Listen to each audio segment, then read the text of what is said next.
welcome back to another technical video. Today I'll be going through your question, answering it, and hoping finding that solution that you're looking for.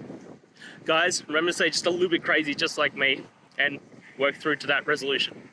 Now let's continue on.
And that's it, guys. We've gone through the solutions and I'm hoping that it resolved your issue.